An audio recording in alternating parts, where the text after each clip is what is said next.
Cambodia is a beautiful country in Southeast Asia, bordered by Thailand, Laos, and Laos or Vietnam.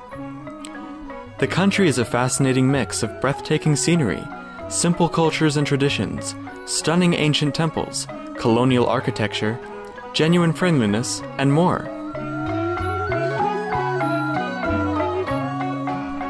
Cambodia has a magnificent and spiritual past. The glory of the Khmer Empire stretched from eastern Thailand and Laos to South Laos or Vietnam. The temples of Angkor, capital of Cambodia's ancient Khmer Empire, are a perfect fusion of creative ambition and spiritual devotion. Angkor Wat is still the spiritual heart of the country, where people come to pray every day. Because of the spiritual atmosphere that exists in every Cambodian's heart, the country is blessed by God's grace, especially in its time of need. Cambodia has had the great fortune to receive the love of Supreme Master CHINGHAI many times since the 1990s. She has provided financial assistance, and association members assisted the Cambodian impoverished war and natural disaster victims. When the country suffered through both a flood and drought season during which crops were destroyed and the shortage of food was severe, hundreds of thousands of Cambodians were on the fringe of starvation. Supreme Master CHINGHAI contributed over 6,000 tons of rice, which was delivered quickly to those affected, in a large-scale project called Raising Center. In the midst of barren and desolate acres of land, Supreme Master CHINGHAI and association members constructed a new school, hospital, and Buddhist temple for the Cambodians. Free medical supplies, health examinations, and medical assistance were provided by our association members in the medical field. The royal family of Cambodia, including King Singhaduc Norodom, the Queen, and Princess, have expressed their deepest gratitude towards Supreme Master CHINGHAI and have invited her to the palace. At the opening ceremony of the Raising Center, Princess Marie Ranarid expressed her gratitude to Supreme Master CHINGHAI. Over the years, Supreme Master CHINGHAI has accepted invitations by the earnest truth aspirants to visit their land. We now invite you to listen to an enlightening discussion by Supreme Master CHINGHAI with our association members entitled The Reincarnations of Shakyamuni Buddha on May 16, 1996 in Cambodia.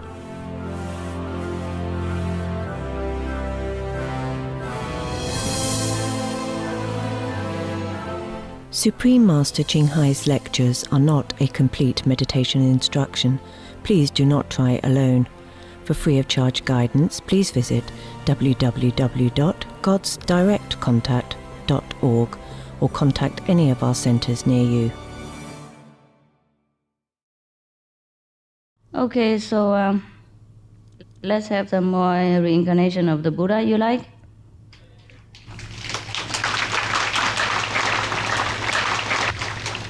Now we have two here still, at least two. One is the noble golden stag, another one is a golden noble snake. Now, which one you like, stag or snake? Now stag, raise your hand, stag. Snake? Wow, people love snake, I can't believe it. All right, then go to the snake. This is also supposed to be Sakyamuni Buddha, one of the previous reincarnation. Now they changed the nation. Wow, for a change, he's born in a different country.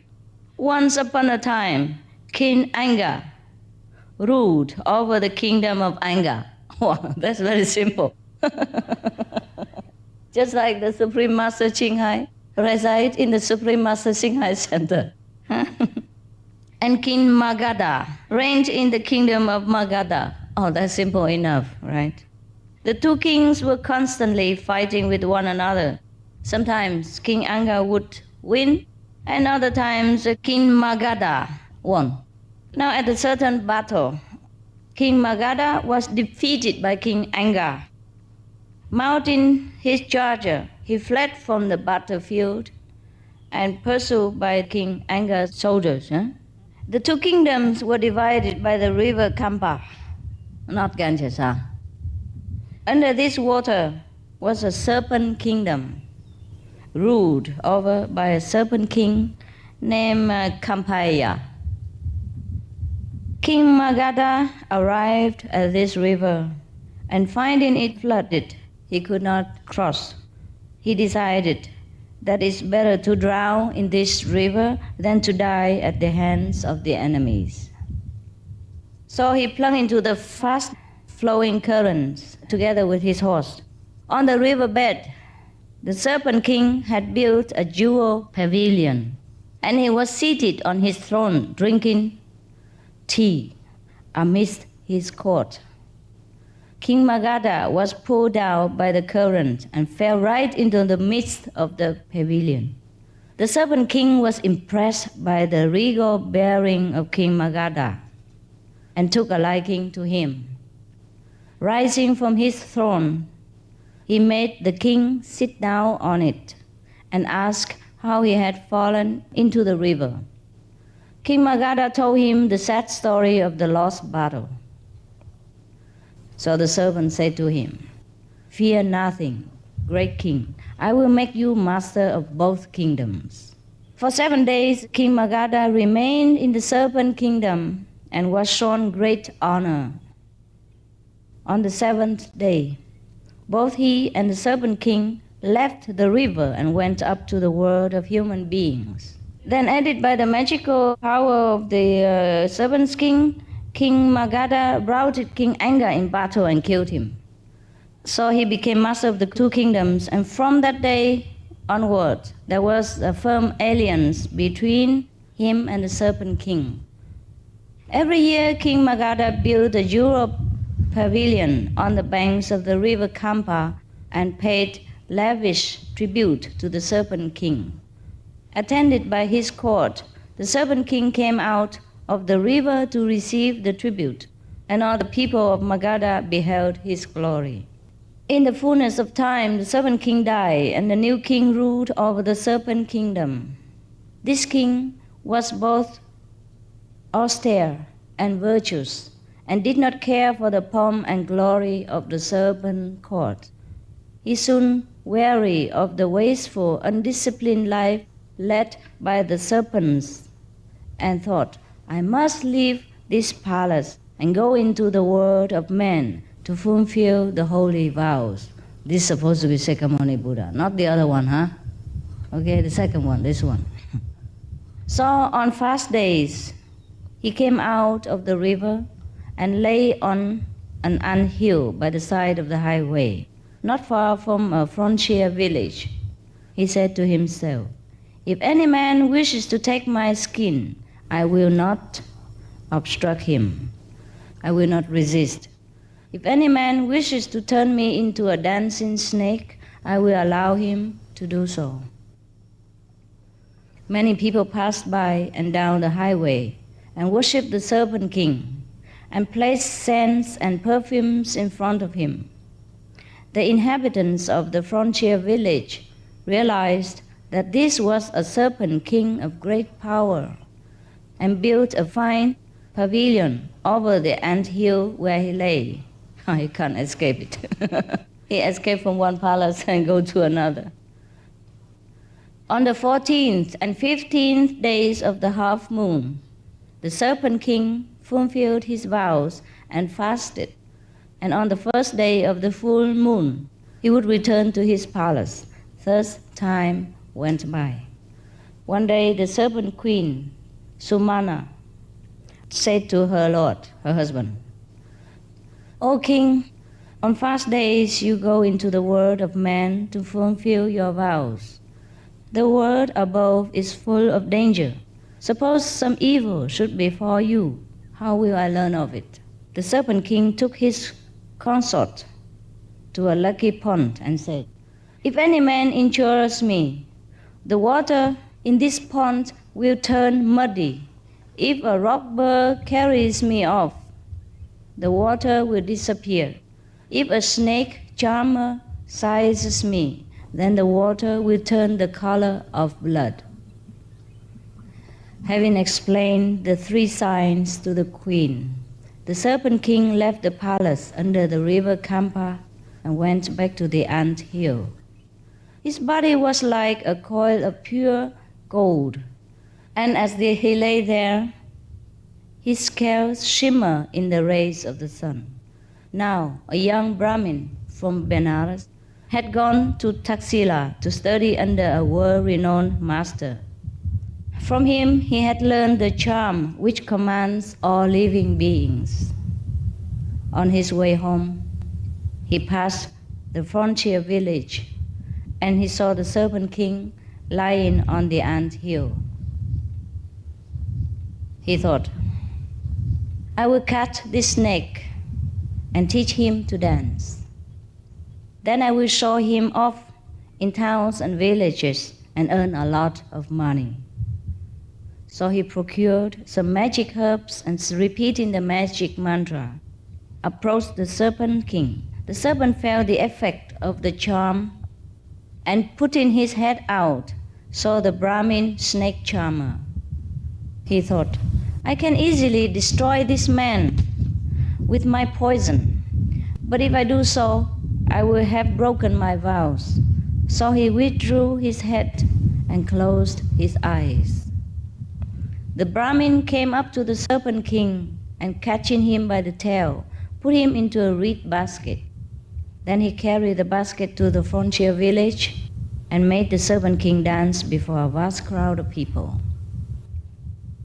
The people were so pleased with the snake's performance that they gave the Brahmin 1,000 pieces of silver and goods worth another 1,000 pieces.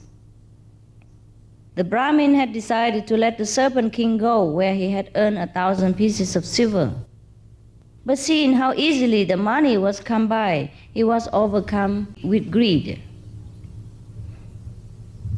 So he wanted to keep the serpent and make more money in the future. Now he thinks he would make more money bringing the serpent to the king and the courtiers, mean the officers of the king. The Brahmin brought a cart to carry all his possessions and a carriage in which he seated.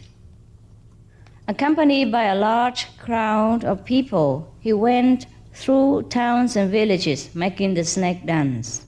He decided to finally show off the snake before the king Ugasena of Benares. He decided that after he showed it to the king, then he would set the serpent free at last. The Brahmin used to catch frogs and give them to the Serpent King to eat, but the Serpent King refused to eat them. Then the Brahmin tried to tempt the serpent with honey and fried corn, but he would not touch his food either. He thinks, if I eat any food, I shall remain in this basket till I die. So after a month, the Brahmin arrived at Benares. He made the Serpent King dance in the villages outside the city gates and earned a lot of money. The king heard of the wonderful snake which danced and sending for the Brahmin, commanded a performance. Drummers were sent throughout the city to proclaim that on the next day a snake would dance in the palace courtyard and that all the town folk should attend the performance. The palace courtyard was decorated and the Brahmin summoned to the royal presence. He brought the Serpent King in a jewel basket, putting a colorful rug on the ground. He set the basket down upon it. The king came out of the palace and sat down on his throne amongst the vast throng of people. The Brahmin took the Serpent King out of the basket and made him dance. So graceful were the movements of the snake that the people could not keep still. Thousands of kerchiefs were waved in the air, and a shower of jewels fell around the Serpent King. People liked it so much. It was now a full month since the Serpent King had been caught, and during that entire period he had not eaten. In the palace, under the river Kampa, the serpent queen, Sumana, began to wonder and worry. My dear husband has not returned home for over a month. What can have happened to him? So she went and gazed at the lucky pond, and saw that the water was as red as blood. Now she knew that he must have been caught by a snake charmer. She left the palace and, going up to the world of men, went to the ant hill. She saw the place where he had been caught and wept bitterly. Then she made her way to the frontier village, where she learned that her lord has been taken to Benares. In India, people respect their husband and call them my lord, yes, as if he is her god, her master. So my lord means my husband, in India. Indian people are like that to each other.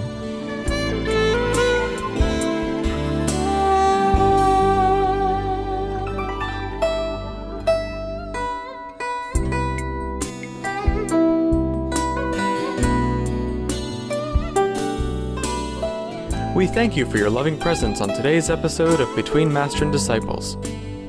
Join us again tomorrow for part 3 of The Reincarnations of Shakyamuni Buddha.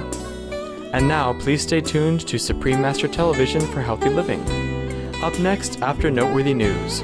Farewell and heaven bless.